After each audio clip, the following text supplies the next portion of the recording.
So I'm curious to hear what sort of feelings or memories this evoked for you guys. So I had a man that I worked with many years ago in Fort Worth. He was a computer operator, and I was kind of a bad name. So we didn't often work together, but we knew each other. We were together on a special project, and we were together working in a room where we could have computer terminals and stuff. I really liked him. He was sharp, he was great attitude and all of that.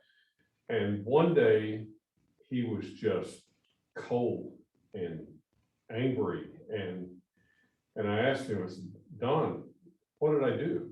He said, you called me boy. I said, what? So Don's black man. Mm-hmm. I said, Don, I never called you boy. I don't call anybody boy. He says, you called me boy. When did I do that? So my father always had an expression that he would say, which it was kind of like, wow. But he would say, boy, howdy.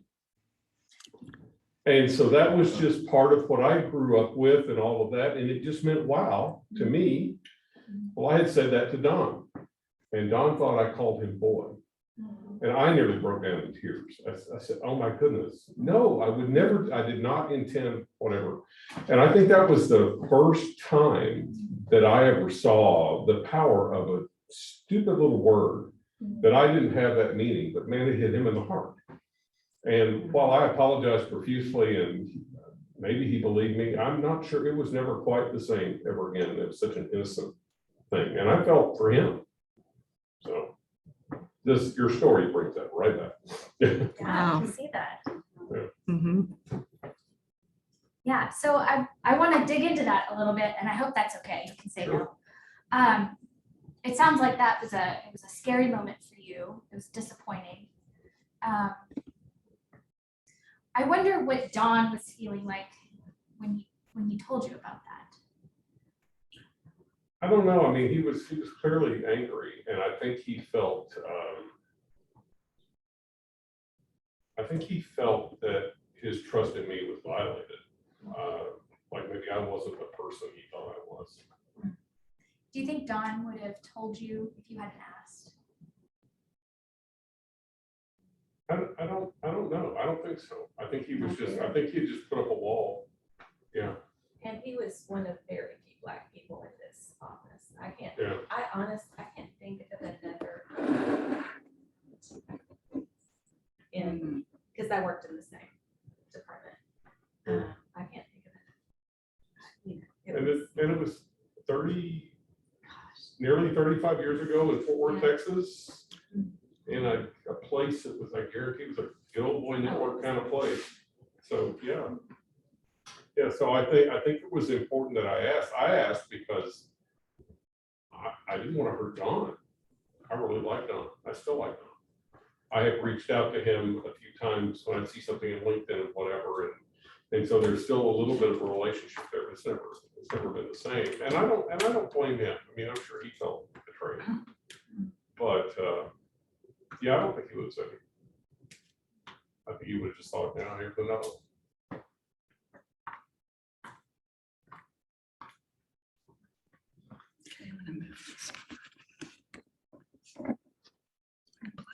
I remember that growing up, I grew up in a very white suburb of Chicago. We didn't worry too much about race relations because there was only one race in our school, which is sad, but that was the way it was. Whatever conflict there was mainly between Jewish people and Christians. That was the difference that we saw. And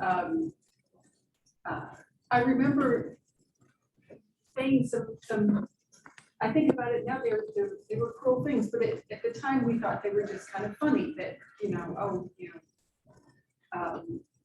how big is your house, or your family must be rich, or something like that. We just thought that was funny, but it's not. And learned that since I think back on that, I can't go back and fix that now. I don't even know where those people are anymore. But it's something that I learned from and do better now. It hurts. Back to 9/11, 2001, after that incident, my husband and I went to the Westlake HB, and I came in and I said, oh my God, these people, anybody who looks different, they're gonna shy away from it. And it happened. But I'm used to that, so I just plugged in and did my shopping. Yes, anybody who look different. So there's a confusion there. There's no education, there is no knowledge. This country doesn't have the education that is claimed to have. I think people need to learn how to say without creating an argument like that offends me. Like you never knew you offended him. And it built this rift between you. And they say, well, he's prejudiced. He said this and this, and you're going, I'm prejudiced? What did I say? I think we need to learn to communicate with one another also in a respectful manner. Say, don't know if you're aware, but what you said just offended me. What? What did I say? You know? And then the conversation starts there and we grow from that conversation. The problem is that we're so afraid we're going to step on toes. We're afraid that we're going to make it worse. And you know, but it's got to start somewhere. Everyone's afraid to talk. Everyone's afraid to put it out there on the table and say, look, this is how it is. Yes, prejudices exist, but we can't deal with it if we don't know how we are offending you. Yeah. And I think that's one of the hardest things I see today. You know, and I know I think I'm one of the least prejudiced people you'll meet, but yet unconsciously, I have said things, me and my big mouth, you know, it's like it goes on overload. But fortunately, the people I work with was like, give me a break, you know, and they'd say, you know, do you know what you just said? Yeah, you know, so and I don't know how to start the conversation. I don't know how to get people who are offended to speak up. You know, if I say something to you and it offends you, instead of walking away huffy puffy and then saying she's prejudiced and, you know, she said this and then you just cut me out of your life. How do you get people to speak up? How do you get people to say that's offensive? Yeah. That requires a lot of work. Well, And that's what A I'm lot of asking. courage, a lot And, of courage. You know, a lot of being, you know, to be yourself. I no longer hold myself quiet when I have something to say. It is, you raise a good point. It is hard. And you don't know how it will be received. You know, I came here today and I said things that were hard to say. Yes. And I did that for two reasons. The first is that I knew Josh would have my back. The second was that I knew Josh was sending me a check.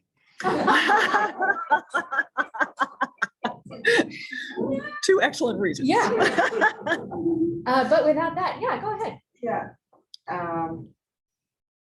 The first experience I had, especially in this country, because I come from Malawi, Africa. I was a new nurse. I just graduated, and then I was working in a nursing home.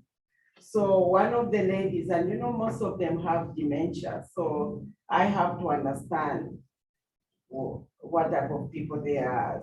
But there was this lady, and she just came to me and said, I want to see who is in charge of this place. I mean, with the floor where I was working. And I said, I am in charge. Oh my gosh, threw her off. Oh, She's like, when did Black people become in charge?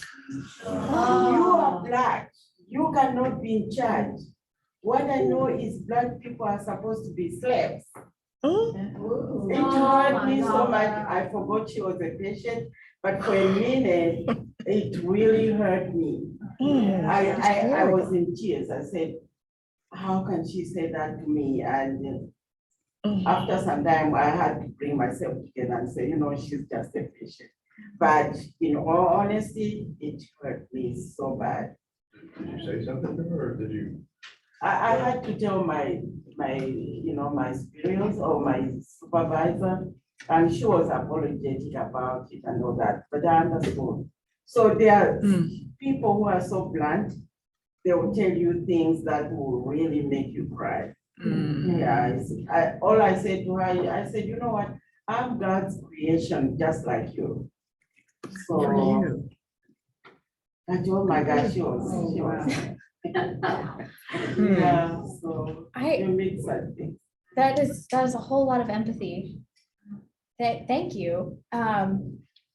I can't imagine that's the only time you've had to deal with something like No, that. there are several other times. And the other one that I met was in South Africa.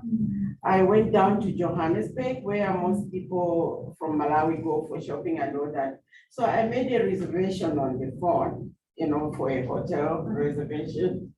And by then the appetite was coming to an end, but it was still there. I mean, it is still there.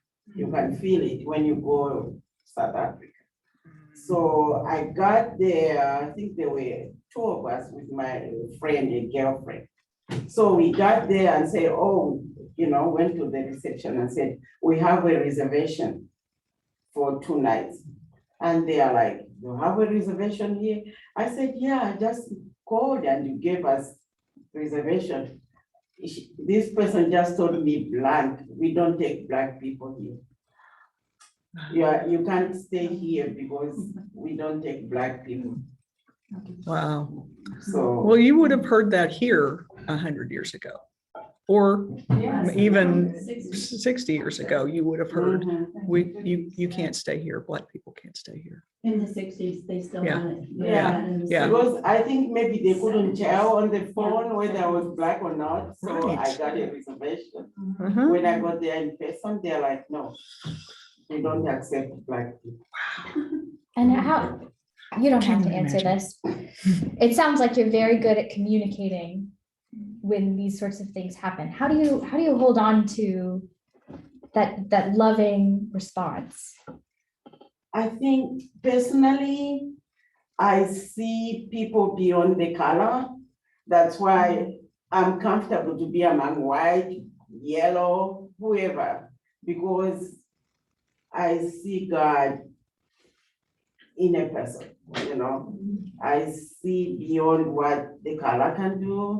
So I'm comfortable. I would be the only Black person and I don't feel bad. I'm okay. Thank you. That's amazing. Yeah. Yeah, I don't think I would have that same spirit over and over again. Mm-hmm.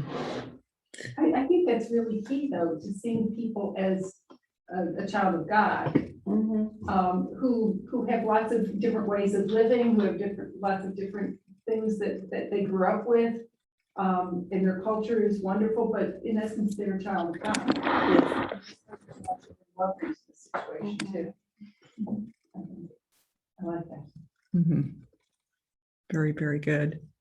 I enjoyed this chapter reading about her experience growing up in Texas with a more conservative background, very different from mine. I grew up in a white town out suburb of Boston, so I'm a Yankee.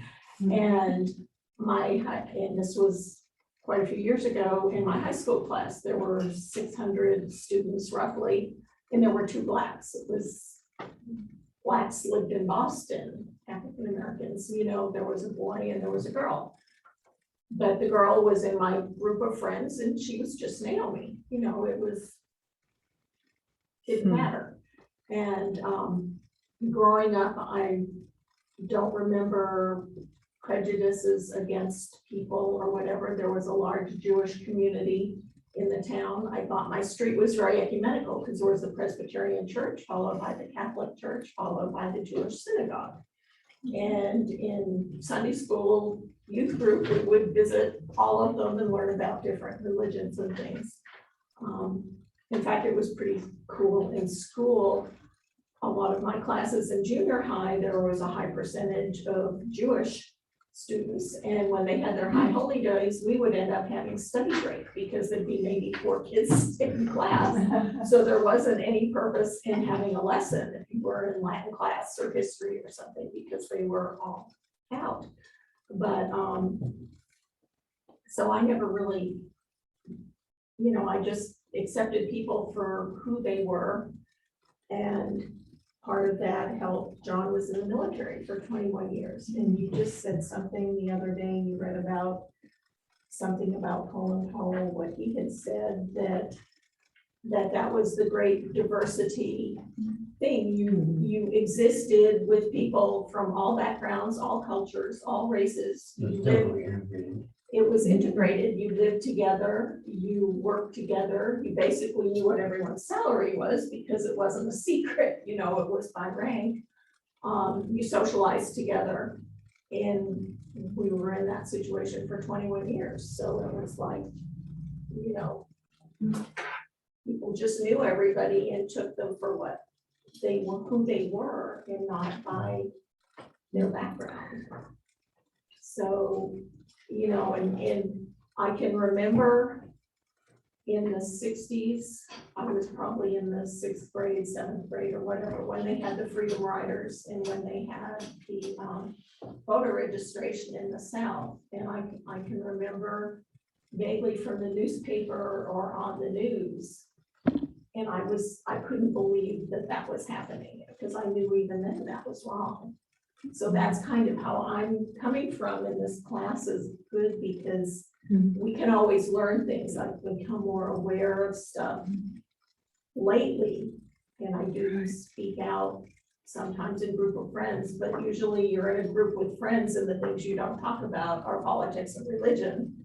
So things don't come up too much, but I have spoken out a few times when people have said things, and it's like, You have to learn to intercede. You can't tolerate it. If you see people being ugly to someone else, you can't just walk away and say, it's not my business anymore. or, yeah. if You it's know, you something have don't to, agree yeah, with. there has to be a way, because they have to be made aware what you're doing is insulting, it's degrading, it's not right. And they will continue to do that. They will continue to follow that behavior. And I'm sitting there putting them down for being prejudiced and but yet I have done nothing to try to stop that. And I think that is one of our problems, is we're afraid to speak up.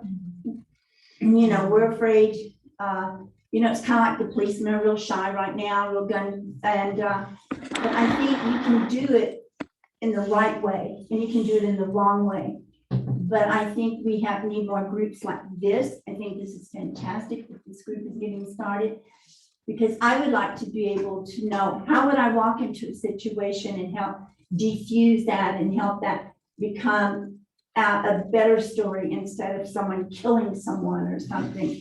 It's just as though anger is so right here now. It's just, you just look at me, you looked at me wrong, you're dissing me, and it's like, whoa, wait a second, and driving, it's suicidal, everyone is just, and it's just, That's not a new problem, though, I'm kind of saying. but anger is, to me, it's underlined, it's right there. It's just waiting for someone to say the wrong thing and for them to misinterpret it, or you did say something that was really wrong. And I think we need to work on communicating and having more groups and not being afraid of having a conversation with someone and bringing it out in the open. And I think that's part of it, is how do you approach it? How do you talk to someone without offending them? It's like, am I gonna step on your toes? And that's not what I want to do. But I would like to see.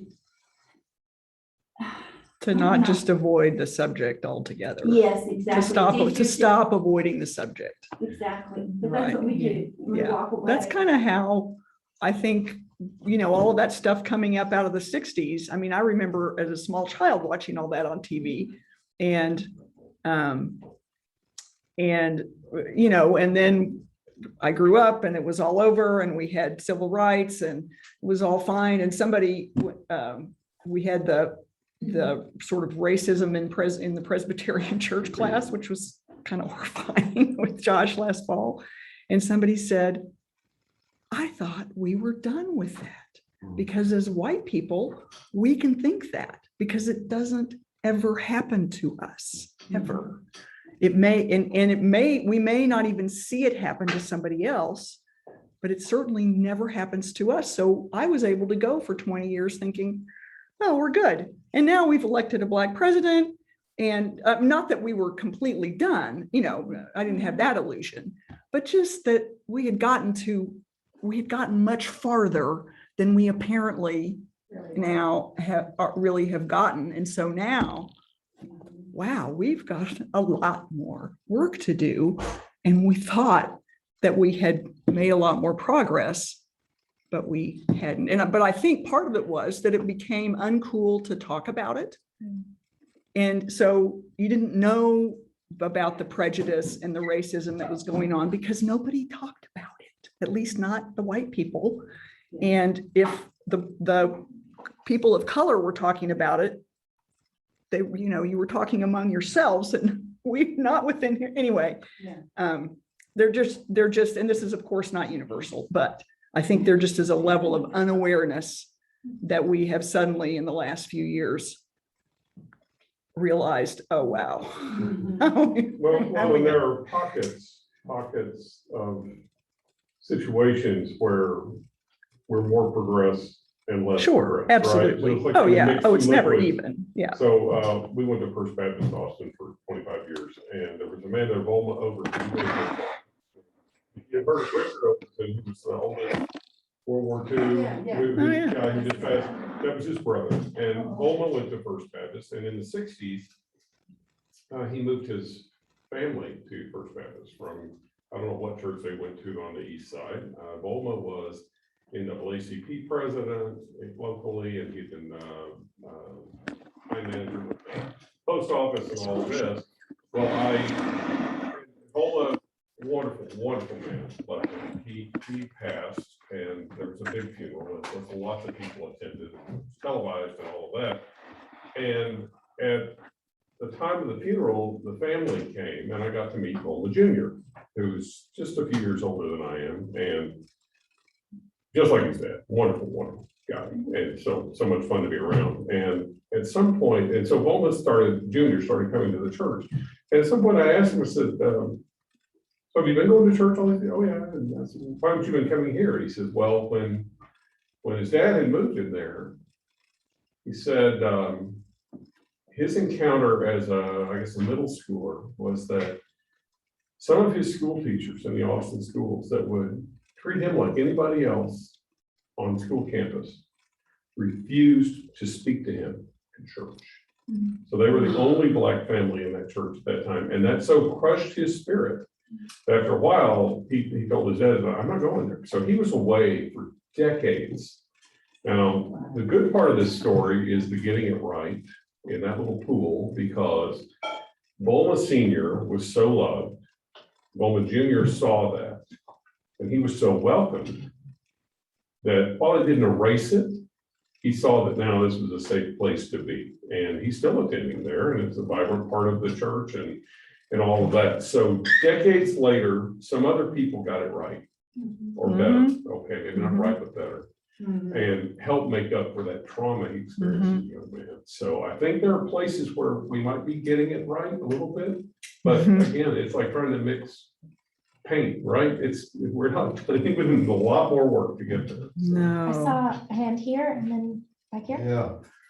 I was just saying that I think that the civil rights, just like you were saying, is it solved a lot of issues, but then it helped to bury it because people got sleepy but it was still always there. And it sounds like I grew up in a lot of the same neighborhood. I grew up outside of Newark, New Jersey, in a basically affluent white neighborhood that was probably 55% Jewish. But my mom was an incredible activist, socialist in the good sense of it. It's become so bad of a word now, to the extent that she was almost communist. But she would take us down to Newark in the 60s to marches against, housing prejudices and to marches. It was an incredible experience, and it affected me. I guess I was, like 10 years old, to the extent that I almost feel guilty because she was so active in it, even until she died. When the Presbyterian church that we went to really was starting to die in the 70s and 80s, because a lot of the Jewish white flight moved further out of the area. But she was still reaching out to people so a lot of people from Newark moved into our neighborhood, and it changed drastically. Well, I mean, incredibly, till like it was 60% Black by the time the 80s and the 90s came about. But she would always reach out to them to come to the church. So all of a sudden, the church was like 90% African American, and it had changed incredibly. But I left, and I was in Boston. I went to school in Boston, and one interesting experience I wanted to share is that we had a few Black people in the school, and I took a sociology class, and she stood up and she said, she was from the South. She said she liked being in the South to a certain extent because she knew where a white person stood. She didn't like me. I knew how they felt about me. But she said in Boston, it was so much more hidden and subtle that she felt it, but it wasn't right in her face, so she felt more comfortable. So, and anyway, I know I'm talking about, but Interesting. one other story. So I moved to Austin after school, and so I always had this impression, well, that we're not like that in the North. That was what knocked me over when that woman said it. It's like prejudice even in Boston. But the one experience that hit me that I was kind of presumptuous was I worked at the city of Austin, and a guy moved down here from Boston, and he was Black. We became a good friend. We played sports together, basketball. And I lived over off of Riverside on the east side, and he moved into a house down the street. He was highly educated, and we were going to go play tennis, and the gate was locked. And I said, well, we'll just climb over the fence. And he goes, oh, I can do that because I'm with a white person. So it was my presumption that he could jump over the fence. Exactly. Anyway, so I guess the point is that I think the civil rights, and I think it talks about it in the book, that it was really great, but everybody said, oh, we've solved all the problems when Obama became president. Right. But it's just much more, There was such a institutionalized. backlash. Yeah. And for better or for worse, it's all come back out. It's now okay to talk about it in a real negative way again, which is horrifying. Yeah. But also, it's clear that that sentiment never went away. It's always been there. And so in some sense, it is good that, okay, well, now it's out in the open. So now we can deal with it, maybe. I don't know, but. I'm not a person. I don't follow legislation matters enough, and this is something that I can change in my life right now. Didn't the federal voting rights law expired? And now this is why states are creating all these other going laws back. that are more restrictive. It's We do horrifying. something good, and then we don't stick with it. And I'm very frustrated. And the readings I've been doing, I just think I'm understanding how frustrated other minority members of our community feel now. I really feel like I'm beginning to empathize, and I can understand their frustration. I like the author's term of response hyphen ability. And that we should, this is the best way to diffuse anger is to help someone feel they have been heard. I think you tried to do that when you didn't realize what you said had offended that gentleman that you worked with. You tried to find out why, but I mean, its next step on his part couldn't be there because his anger Now I'm understanding why their anger is so. Well, he may have been afraid. Yeah. too. Right. Yeah, and fear is the other, even more than anger. It comes out as anger, but I think there's so much fear. We're afraid of each other. We're afraid of people who don't look like us, and we're not quite sure where you're from or what your deal is, but you might look a little bit like somebody that we should be very terrified of. And so we're just going to be terrified of you too, because just in case, better safe than sorry. I mean, I think there's just a lot of that. And the thing that I'm realizing is, okay, you know, there's always been this image of the scary Black man. Now I'm realizing, wow, white people are scary. You know, gray-haired white ladies are scary if you're a Black person, because I can do things to get you killed. And that, Or fire. or fired, or thrown in jail, or whatever, because The power. I have this power that I don't want that. I mean, please. And, you know, yeah. I'd like to share my husband's experience. Yeah. He's a Yankee from Connecticut, and he is 6 feet tall, and he taught at UT for 46 years. And in several classes, he was the only white person. Hmm. Hmm. So he would ask his class, well, who's the minority here? And it put him in a position where he could understand a lot of what goes on when someone is seen as a minority, and there's immediately some kind of It's a weird feeling. stop there. He learned a lot. And the students still love him. They call that. But I wanted to share something else here. For my application to Deacon, I said that one of the questions was, more or less, when do you feel that God is with you? And I said, God is with me when people look beyond my height, beyond the color of my skin, and beyond my accent, and just see the person.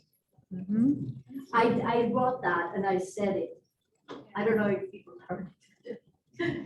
I think today in the lectionary is a good day to be talking about this. What a lot of us have shared stories where either someone said something to us or we said something to someone else that was hurtful. We caused someone pain, and they told us about it. Maybe they were angry, maybe they weren't, but there was pain there. Today in our story, Bartimaeus is in pain.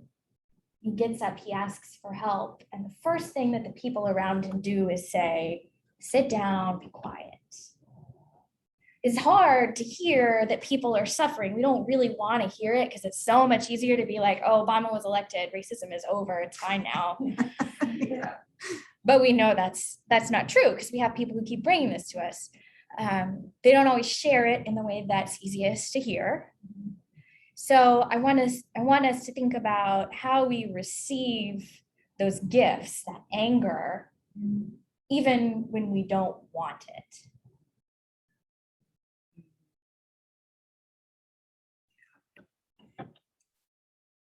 For me, part of it is feeling like, because the initial response is, well, that wasn't me.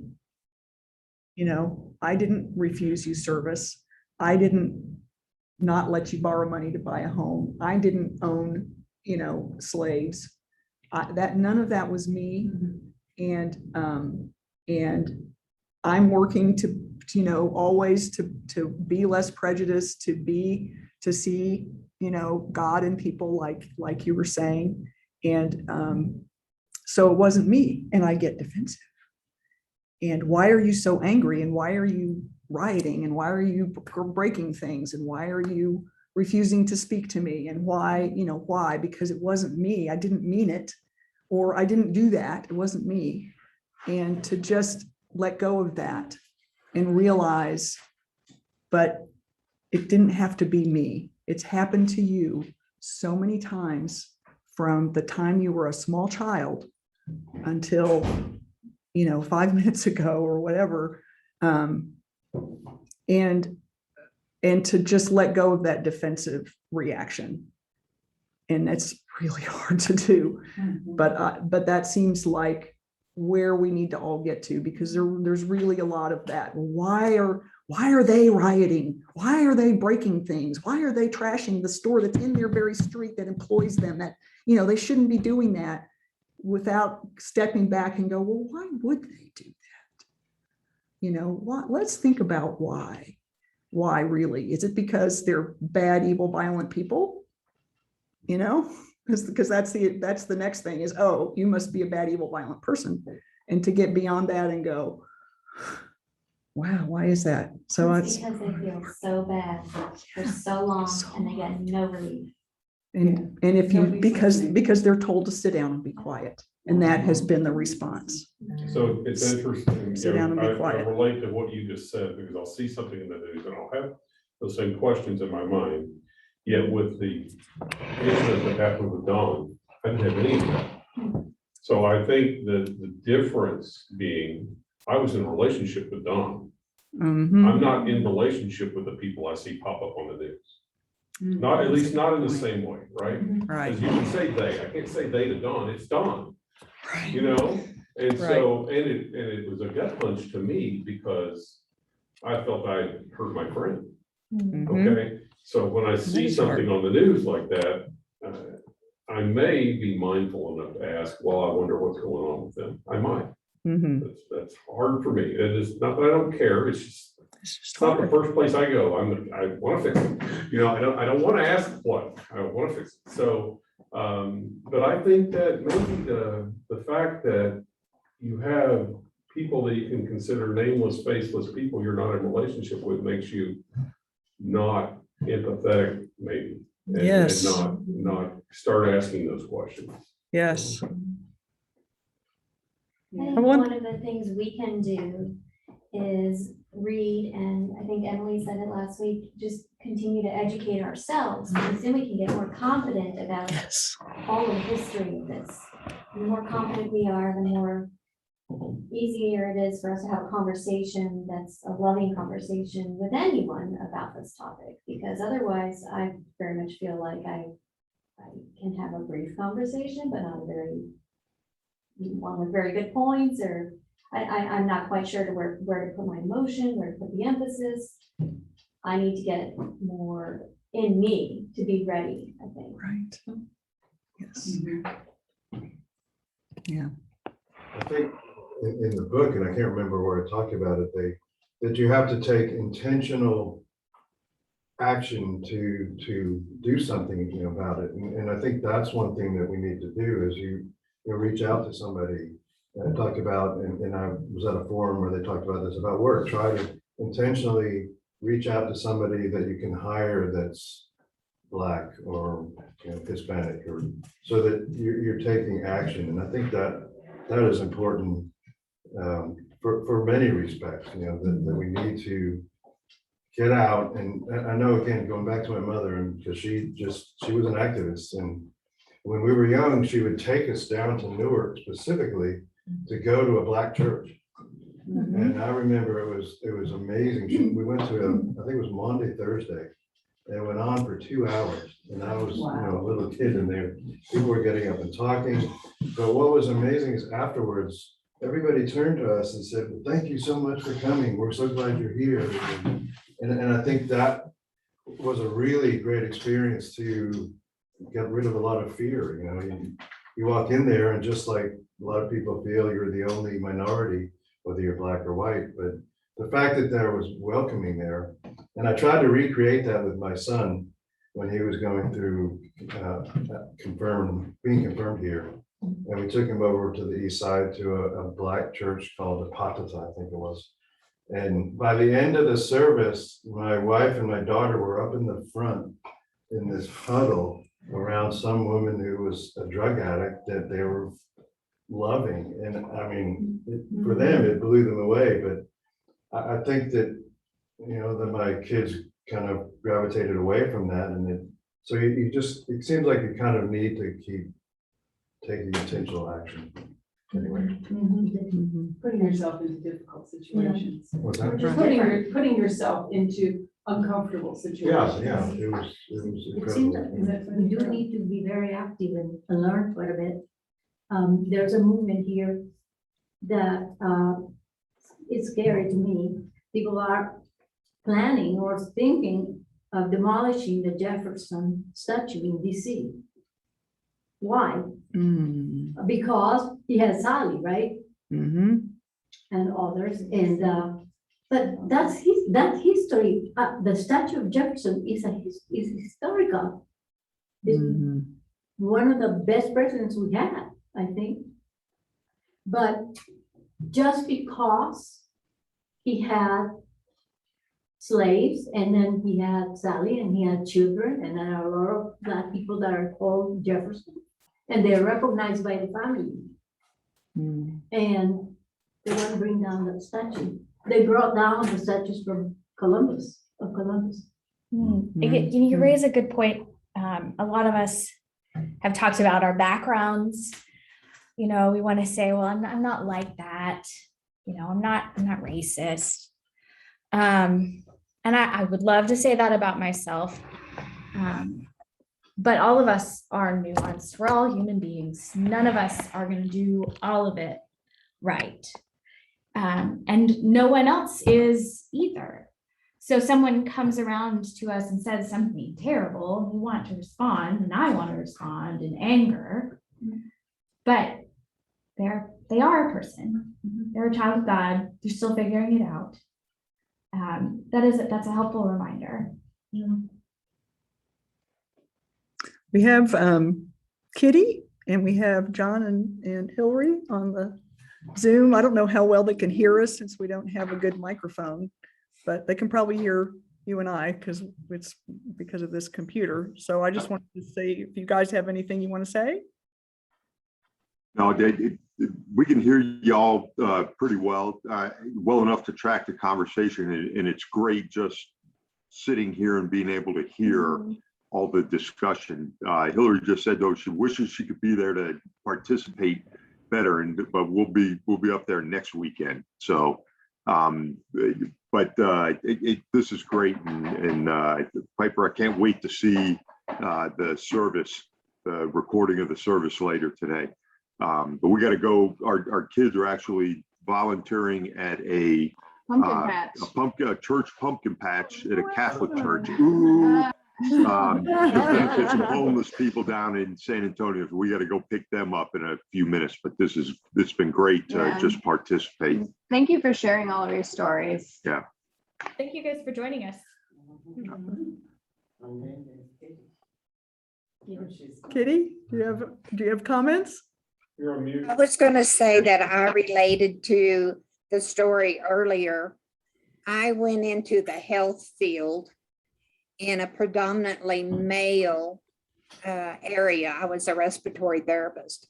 And one of the first jobs I had, the whole department was male.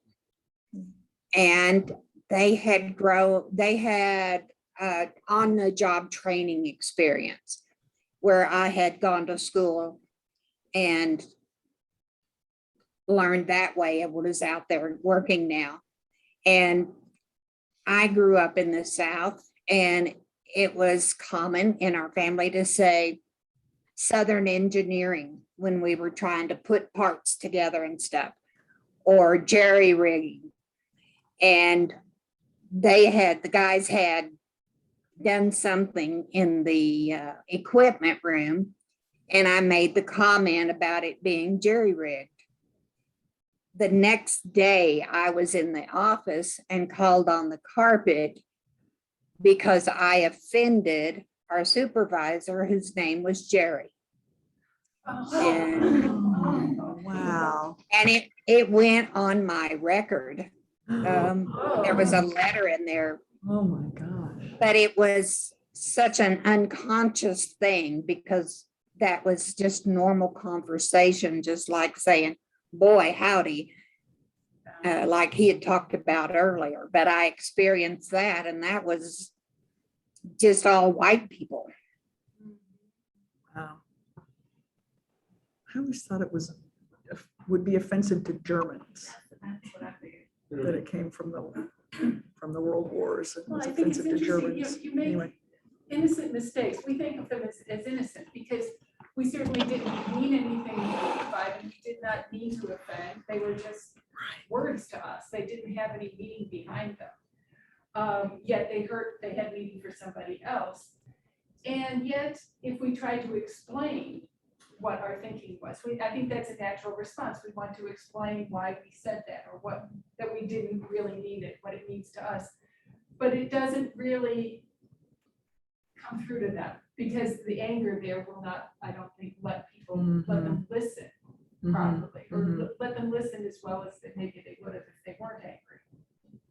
And like Don, you said, still the relationship was never quite the same. You know, he couldn't go back to the way it was before. And I think that's sad that we can make an innocent mistake that comes across poorly, and yet we've lost something because of that. We can't get it back. Part of that is because we don't understand the other cultures. You know, they have deep hidden things that all of a sudden something pops out, or they haven't been used in 100 years, but stay with that family for sure. And I think that's it, is that we're a multicultural society, And we don't know about that until we step on that landmine that blows up. Right. We don't know the landmine is there.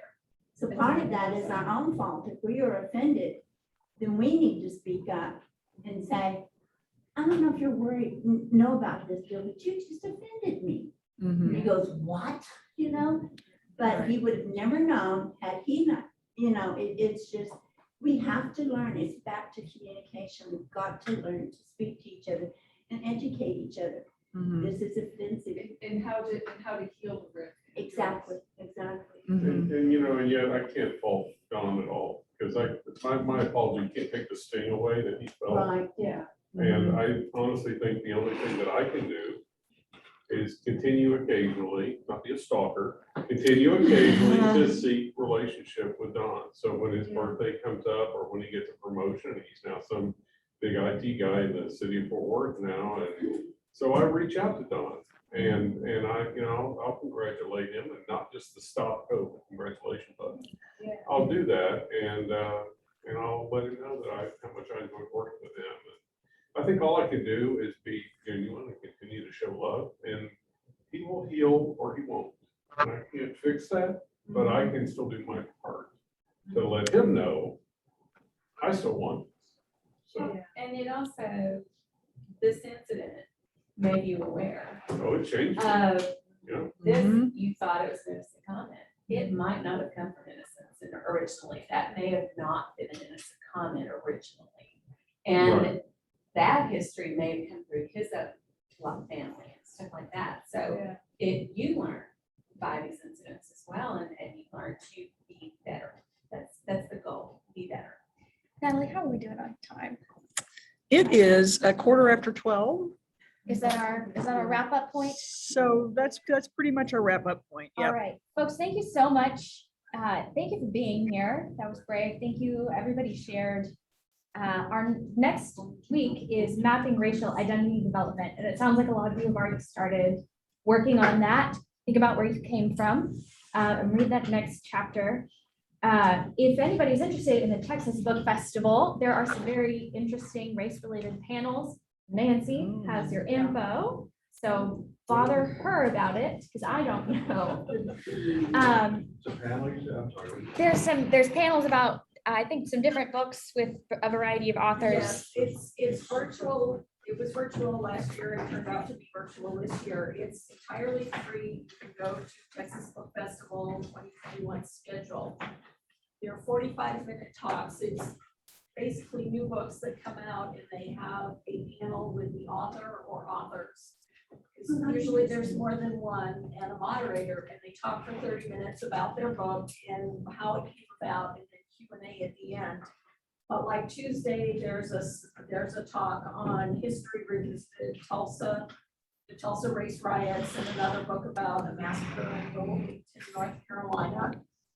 And so that was with Rachel things. There's, next Saturday, there's one, Forget the Alamo, the Rise and Fall of an American Man. Yeah. And that's a very controversial one. As of 2 days ago, there were 177 people signed up for that. When's that one? And Sunday, and actually 10:45 to 11:30, and I've signed up for this, so I will probably come to this late. A Nation of Immigrants, and it's talking about immigration and American, US immigration policy. There's another one at 1 o'clock, Texas history in black and brown. And then another one about a lady, Once I Was You, and her book is about, she's Hispanic background and talked about her life with her family as immigrants on the south side of Chicago. I mean, there's a whole lot of other things, but these are ones that are particularly kind of relate to this class. So you can just go look it up if you want, and go day by day and see them, and you just RSVP if you want to attend, and you will get a Zoom link for these classes. Texas, what's the website? Texas Book Festival 2021 schedule. That's, just put that into Google and it should come up. Does anyone want to close us in prayer? Go for it. Dear God, thank you for this opportunity for incredible discussion in a environment where we feel comfortable to be able to share. And thank you for all of our women and for Piper coming to lead our session. Thank you. Amen. Amen. I am to take Linda. Nice. She's gonna wait for. Yeah.